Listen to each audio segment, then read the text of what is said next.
खुदा पर यकीन। एक नेक आदमी शादी के बाद बीवी को लेकर अपने घर लौट रहा था। रास्ते में समंदर अबूर करना पड़ता था। आदमी ने एक कश्ती का इंतजाम किया हुआ था और दोनों समंदर अबूर करने लगे। कश्ती 20 समंदर पहुंची ही थी कि समंदर में तूफान आ गया।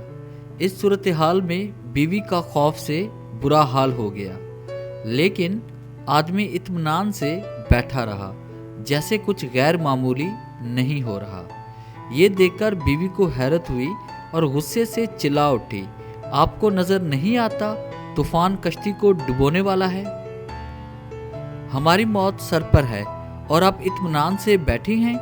ये सुनते ही खामद ने अपनी तलवार म्यान से निकाली और बीवी की शहरग पर रख दी। बीवी हंस पड़ी और बोली, ये कैसा मजाक है? खामद ने पूछा, क्या आप अभी मौत से खौफज़दा नहीं हो रही? क्या आपको नहीं लग रहा कि मैं आपका गला काट दूंगा? ये सुनकर बीवी बोली, मुझे आप पर और आपकी मोहब्बत पर पूरा एतमाद है। मुझे पता है आप मुझसे बेइंतहा मोहब्बत करते हैं और ये तलवार जब तक आपके हाथ में है, मुझे ये तलवार कोई भी नुकसान नहीं पहुंचा सकती। ये सुनकर खामद बोला, जैसे आपको मेरी मोहब्बत पर एतमाद है, वैसे ही मुझे खुदा की मोहब्बत पर एतमाद है और ये तूफान भी खुदा के हाथ में है।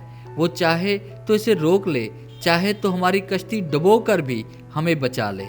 बस इतना याद रखना, खुदा जो भी फैसला करे वो हमारे हक में बेहतरीन होता है।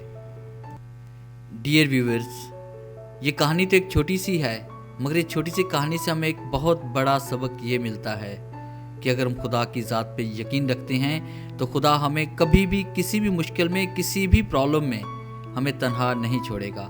चाहे जितनी भी मुश्किल आ जाए हमारी ज़िंदगी में, तो हम पुरसुकून रहते हैं और उसकी ज़ात पर यकीन रखते हैं कि वो कभी भी हमें तन्हा नहीं छोड़ेगा।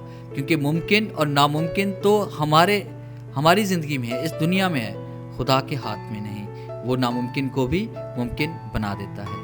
अगर आपको ये वीडियो अच्छी लगी हो तो काइंडली इसे लाइक करें, शेयर करें और कमेंट्स ज़रूर दें। Thanks for watching.